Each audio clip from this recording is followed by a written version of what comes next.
Welcome to Roma village story. Hi বন্ধুরা, দেখো আজকে আমি বানাবো, এটা হচ্ছে কি বেতো শাক বলে, সেটাই রেসিপি বানাবো। চলো তোমরা পুরো ভিডিও দেখতে থাকো কিভাবে আমি এই বেতো শাকটা বানাই। দেখো এই বেতো শাকটা একদম খসখসে আর একবারে নতুন নিয়ে এসেছে, আর প্রথমবার খাবো। তারপর এই শাকটা জানো তো এখানে হয়নি, এটা অন্য জায়গা থেকে আসে আমাদের এই দিকে।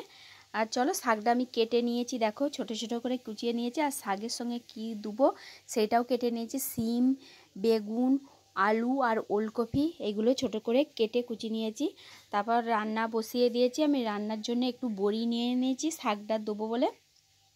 বড়িটাকে আমি ভেজে নিচ্ছি, দিয়ে এখানে তারপর বেগুন ভেজে নেবো, তারপর সিমটা ভেজে নেবো। এক এক করে আমি প্রত্যেকটা সবজি ভেজে নেবো আগে। তারপর দেখো একটু ফোড়ন দিয়ে দিয়েছি, মানে 5 ফোড়ন আর কাঁচা লঙ্কা দিয়ে দিয়েছি। তারপরে দিয়ে দিচ্ছি আলু আর ওলকপি দিয়ে একটু ভেজে নেবো। তারপরে মাছের একটু মানে সেই তেলপোটা তো আমরা ফেলি দিই বড় মাছের, সেই তেলপোটা দিয়ে আজকে শাকটা বানাবো। দারুণ লেগেছিল কিন্তু শাকটার রেসিপিটা।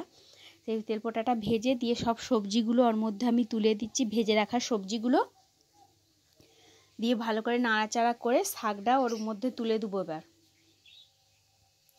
দিয়ে দেখো শাকটাকেও আমি ভালো করে ভাজবো।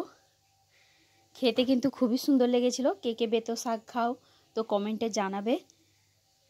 তারপরে ওর মধ্যে দেখো আমি একটু নুন দিয়েছিলাম স্বাদ অনুযায়ী, তারপরে হলুদ গুঁড়ো দিয়েছিলাম, আর অন্য কিছু নয়। আর আমি তারপর লাস্টে বড়িগুলোকে একটু ভেঙে দিয়েছি আর কিছু বড়ি গোটা দিয়ে দিয়েছিলাম। দেখো শাকে আমার যা যা দেওয়া সবই দেওয়া হয়ে গেছে। এবার শাকটা চাপা দিয়ে দিয়েছি, একদম কিন্তু শাকটা রেডি হয়ে গেছে, খুব সুন্দর একটা সেন্টে বেরিয়েছে। আর দেখো শুধু শাক নয়, দুপুরের জন্য এখানে মাছ ছিল, একটু মাছের ঝালও করেছি। এই দিয়ে আজকে খাওয়া দাওয়া হয়ে যাবে। কেমন লাগলো ভিডিওটা? যদি ভিডিও ভালো লেগে থাকে তো আমার পাশে থেকেও একটা লাইক করো। চলো দেখা